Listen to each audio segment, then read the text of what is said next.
E aí galera, eu sou o Mi Vieira, vocalista do Glória, tenho 36 anos e tô aí até hoje fazendo muito som e lutando pelo meu sonho.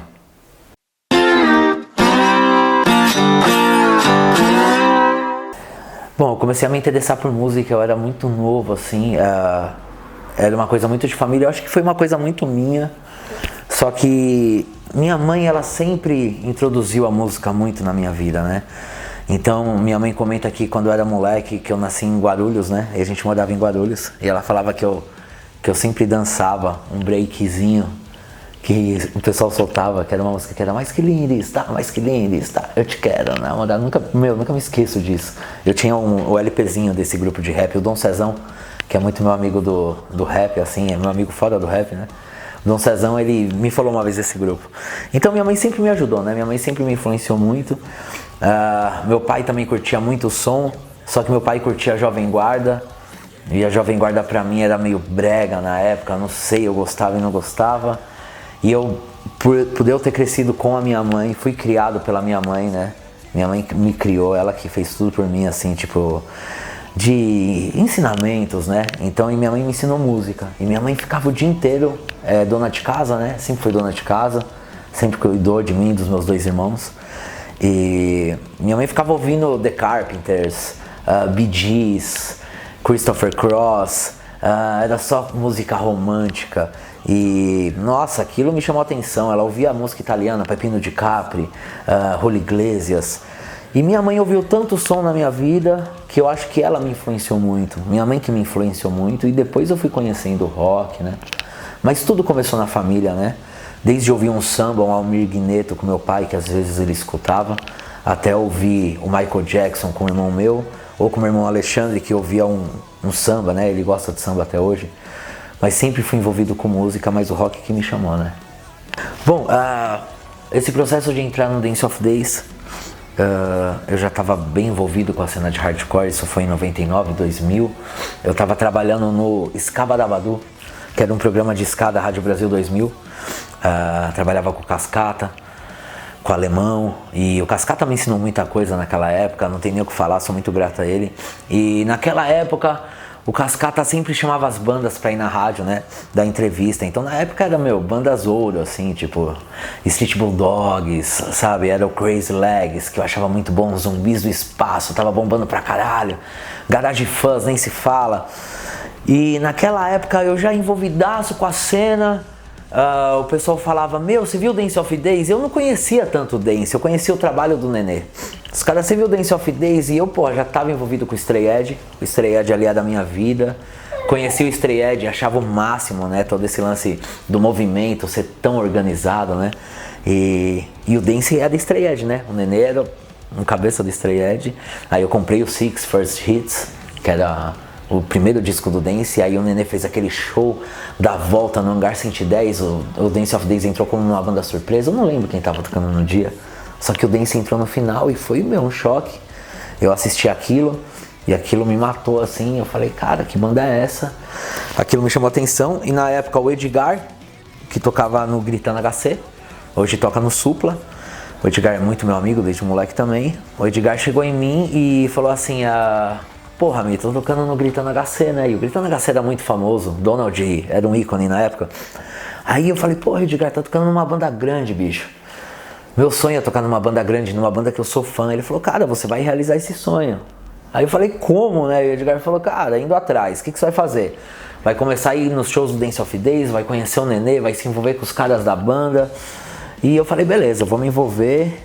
Vou tentar fazer alguma coisa. O que eu fiz? Comecei a filmar o show do Dance of Days. Então eu ia nos shows do Dance junto com o Nenê, com os caras. Eu via que na época o Cello, né? O Cello sempre foi duro comigo, assim.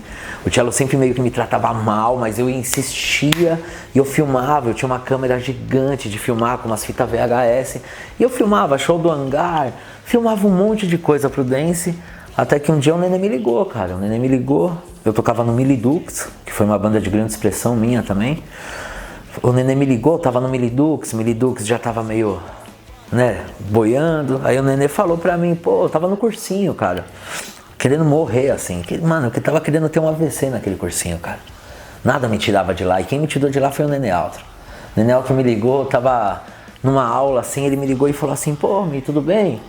Cara, você toca baixo? Aí eu falei, toco. Eu não tocava, eu tocava guitarra, né? Mas eu tinha uma noção de baixo. Aí ele falou, meu, tem como você quebrar um galho? Porque o Fausto, ele vai ter que fazer uns negócios e a gente tá precisando de alguém pra quebrar um galho no ensaio. Aí eu falei, beleza. Liguei pro Pudim, que era o meu amigo, baixista do Milidux, o Eric Barros. Aí eu falei, Pudim, me ajuda, tira essas músicas do dance pra mim, tenho um dia pra aprender. Ele tirou, ele foi muito parceiro, inesquecível. Eu fui na casa dele, que ele morava no quarto andar e eu no sexto. Desci ali, né? A gente morava tudo no mesmo prédio, eu, o G e os moleques. Aí eu desci, ele me ensinou as músicas. No outro dia eu fui ensaiar com o Dance of Days. E no meio do ensaio, tudo rolando muito bem, o Nenê olhou pra mim e falou, pô, cara, a gente saiu pra comer depois. E ele falou, então, cara, você não sabe, mas isso foi um teste, você passou. E você tá dentro da banda, querendo ou não. Aí foi uma risada, assim, tipo, todo mundo começou a rir. Foi gostoso demais, foi um lance foda, que eu passei inesquecível. Tocar no Dance of Days me ensinou tudo sobre a cena de rock and roll. Cara, Glória são 15 anos de banda, a gente tem aí 6 materiais gravados, né? Temos o primeiro disco, que é o Fim é uma Certeza, que é o disco que conta ali, né, que já tem eu, o Johnny Bonafé, o G Rocha, né? Aí tem o Rafa, se não me engano é o Tiba, que tá naquele CD também. Aí depois a gente gravou no Eva. Quando a gente gravou no Eva, que foi quando o NX0 despontou, quando o NX0 gravou o Diálogo, e ali a gente gravou no Eva, e na época eu tive que sair do meu emprego pra me dedicar ao Glória, porque senão não ia rolar, sabe? Foi quando a gente se tacou de cabeça. Logo depois daquilo a gente veio assinar com o Rick Bonadinho, né? A gente ficou ali um tempo na Arsenal Music, na Universal Music, e lançamos com ele o disco de 2009, que foi o disco que fez o Glória ficar conhecido no Brasil inteiro, né? Que tem Minha Paz, que tem Vai Pagar Caro Por Me Conhecer, que é do Tavares. E depois depois do Rock in Rio, né? A gente acabou apresentando ali no Rock in Rio o álbum Renascido. O álbum Renascido era um álbum que ia sair pela gravadora, o Rick ia lançar esse álbum na época. Só que na época o Rick tinha os negócios dele, por mais que a gente tava no Rock in Rio, eu até entendo o Rick tinha as paradas dele pra fazer, ele tinha as prioridades dele, ele sempre foi um cara muito atarefado, eu gosto muito dele, não vou mentir, eu sempre tive uma relação com ele maravilhosa, eu acho ele um cara foda. Só que na época ele não conseguimos assim, tipo, bater os nossos trabalhos, né? Então assim, mas foi ótimo, ele foi um cara que ajudou muito o Glória. E a gente fez o Rock in Rio, ele ajudou a gente nisso, ele foi um cara, essencial na nossa carreira, sabe? E a gente apresentou no Rock in Rio ali o Renascido, né? Que foi o disco que ficou mais conhecido do Glória, né? Que é um disco de metalcore. Que foi o disco que, que trouxe muita alegria e trouxe muito estresse, assim. Que foi quando a gente começou a se envolver com o público do metal, né? Então pra gente teve os dois lados, o disco bombou muito, teve muito download, quase 1 milhão de downloads, assim, a gente liberou ele de graça na internet. E é difícil, né? Você imagina como é manter uma banda, passar por Rock in Rio, passar por um monte de coisa e tentar se manter vivo. E aí logo depois depois de muita treta aí, depois de muita coisa que aconteceu com a banda, a gente gravou o quinto e depois de 2 anos o quinto saiu. Bom, o quinto, ele é um disco que, quando a gente gravou o Renascido, na época do Renascido já eu tinha essa ideia do quinto muito forte na minha mente, de fazer um disco que se chamasse Quinto, né, pra marcar uma fase do Glória e tal. E como eu tava falando, o Renascido poderia ter sido um disco que ele deu muito certo, né, foi um disco que a gente gravou com o Eloy Casagrande, e aí depois entrou o Rick Machado, que era um amigo nosso também, baterista de primeira. A gente, depois do Rock in Rio, ficamos ali 2 anos passando por muita coisa, né? Então nesse tempo o Johnny Bonafé, baixista, saiu fora. E é um cara que, ele fez uma falta imensa, porque era um cara que sempre foi meu braço, assim, né? O Glória, ele deu muito certo por causa do João também, porque o João, ele me ajudava muito, assim, né? Ele era um cara muito disposto, pronto. E aí quando ele saiu, acabou abalando, né? Porque por mais que na época, hoje, ainda bem, tá tudo bem entre nós, mas na época foi muito difícil pra nós, né?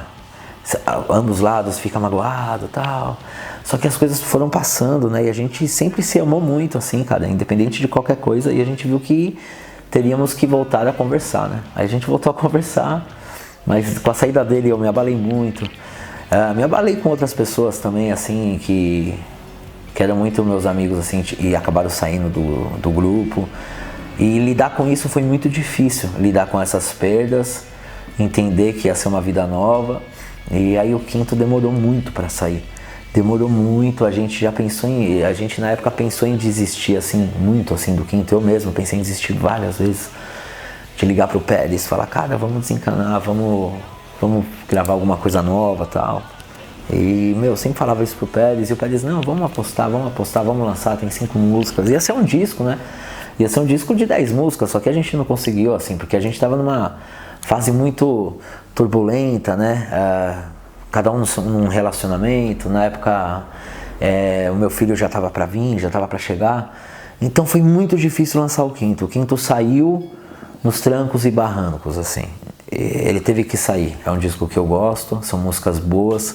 Hoje consigo olhar para o Quinto de uma outra forma, olhar para essas músicas com mais carinho e devoção, assim, achar as músicas lindas, tipo A Cada Dia, A Chama, ou essa música que a gente fez até esqueci a música com o Ivo Moser, Previsões, que o Ivo levou pro Tato do Fala Mansa, pro Zeider do Planta e Raiz. A gente não chegou a ter o contato com os dois, mas ele levou a música pros caras e os caras fizeram uma puta letra.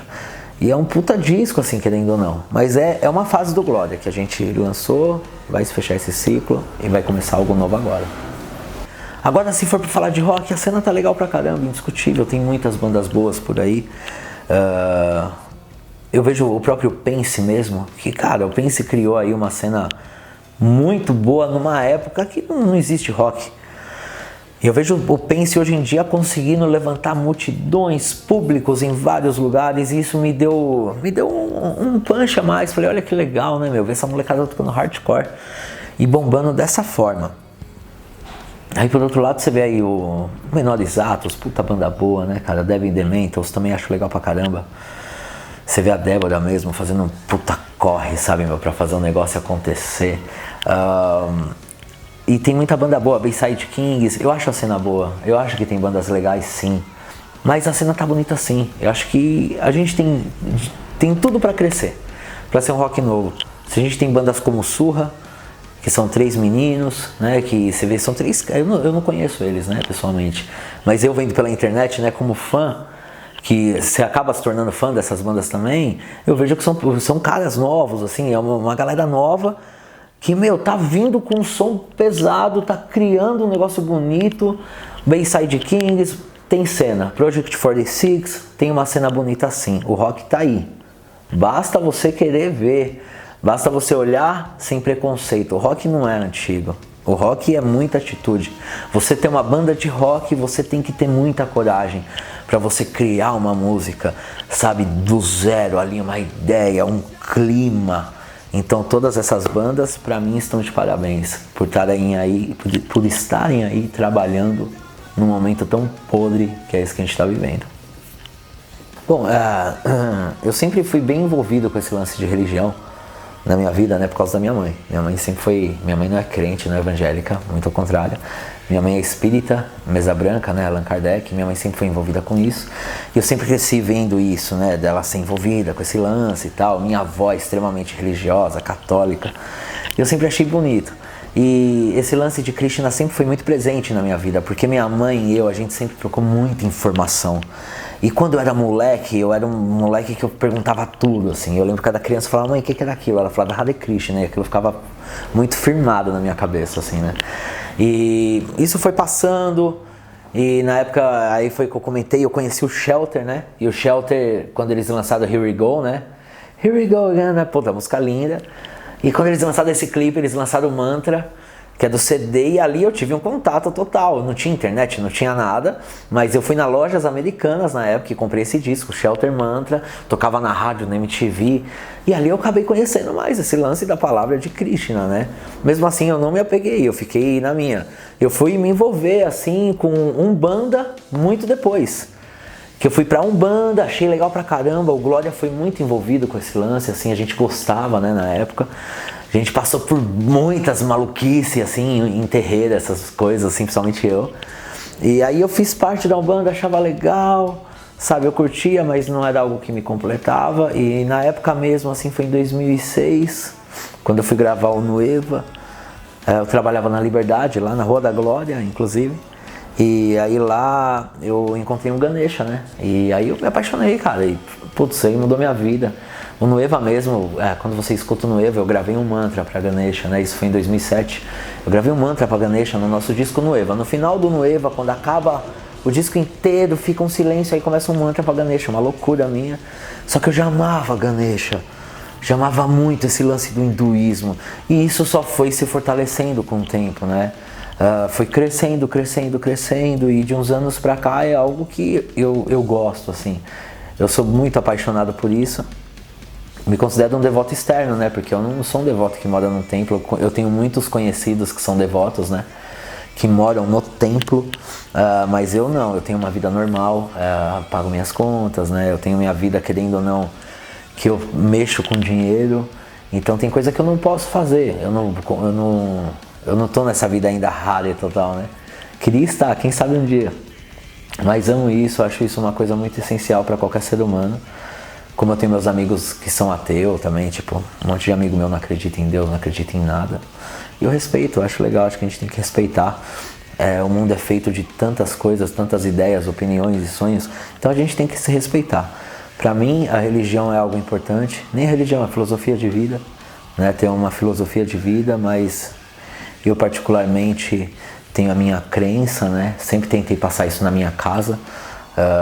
Quando eu já morei em outros lugares, assim, eu sempre tentei manter um canto para mim, um canto devocional, que eu possa olhar e me sentir seguro. E isso aqui me deixa muito seguro. A galera, acho que muitas pessoas me acham que eu sou louco, assim, né? Falar, me enlouqueceu. Mas na verdade eu sempre tive esse lado, né? Eu sempre tive esse lado, sempre teve um Ganesha comigo, do lado do palco, assim, né? Sempre levei junto no bolso, na mochila, sempre levei, porque eu sempre gostei muito e tenho muito respeito. E eu espero ficar nisso a minha vida inteira. Quem sabe um dia até ser algo até mais forte, sabe? Mas isso, sei lá. Quem vai falar isso um dia, não sei, Deus, Krishna. Bom, sobre a legalização da maconha, eu nunca fui um cara tão político assim pra falar dessas coisas tão abertamente. Eu sou um cara que eu vivo outra coisa, né? É um assunto que eu não sei nem falar direito. Mas eu vejo que sim, ao meu ver, a maconha tem que ser legalizada. A gente vê que o álcool é algo, querendo ou não, que ele é legalizado, né? A gente liga a televisão, a gente vê um comercial da Brahma, um comercial da Skol, que seja. E o álcool é uma das maiores drogas que a gente tem hoje em dia. A maconha, ao meu ver, ela não faz parte desse nível do álcool, entendeu? O álcool é algo que você vê que é algo que derruba muitas pessoas. E a maconha, eu vejo que tem muita gente que são os haters, né? Que são esses direitinha, a galera bolsomito, não, os maconheiros, não, eles não sabem o que eles estão falando. Esses caras que estão falando dos maconheiros, eles estão enchendo a lata no final de semana, tá ligado? Estão enchendo a lata, estão bebendo, estão metendo a mão na cara da mulher, sabe? E vem falar do maconheiro, vai se fuder, sabe? Sério, eu acho que a maconha sim tem que ser legalizada, tanto que o canabiol, você vê as crianças que são tratadas à base do canabiol, tem que ser legalizado sim, cara. Tem que ser legalizado. Maconha não é droga. O que é droga é a cabeça da pessoa, que transforma tudo isso, sabe? E sim, tem que ser legalizado. Eu tô nessa e acho que muita coisa poderia mudar sim. E claro, eu não vou votar no Bolsonaro, fica bem claro, tá? 5 bandas que eu gosto muito. Vamos lá. A Perfect Circle. Sou apaixonado pela Perfect Circle, pelo trabalho do Maynard. Eu acho ele um dos melhores frontman, cabeça, compositor, cara é um artista, então eu sou muito fã da Perfect Circle. Em segundo eu posso falar que o Tool, também do Maynard, sou fã. Tool é outra banda maravilhosa, uma banda que eu gosto, que não sai das minhas playlists. Mas uma banda boa Aí você me pegou, hein? Eu gosto muito de um cantor que se chama Terry Reid. Conheci ele através do Rob Zombie. Rob Zombie fez aquele filme Rejeitados pelo Diabo e ele colocou esse cara na lista. O Terry Reid, ele ia ser vocalista do Led Zeppelin na época, acabou não rolando. Pra mim, um dos melhores cantores, coisa fina, bonito demais. Gosto, sou fã. Deftones, uma das bandas do meu coração. Acredito que eu vi quase todos os shows, eu não vi um show só aqui no Brasil. Uma banda emoção, um negócio ali é peito, é peso. Uma das bandas mais sinceras que existem. E que outra banda eu poderia falar, hein? Eu escuto tanta coisa, você não tem ideia, cara. O Rim, né? Vou falar do Rim, uma boa. E uma banda que eu gosto muito, que eu tenho tatuado aqui, além do... eu tenho a Perfect Circle aqui e o Rim também, que é uma banda que eu gosto muito, sou fã do Ville Valo. O galanzão gótico ali, coisa bonita, é o gótico pop. Sou fã demais e fico triste que a banda acabou, mas é uma banda também que mudou muito a minha vida. Esse conceito de presença de palco mais fechado, sei lá, gosto muito. Mas é isso, essas são as 5 bandas.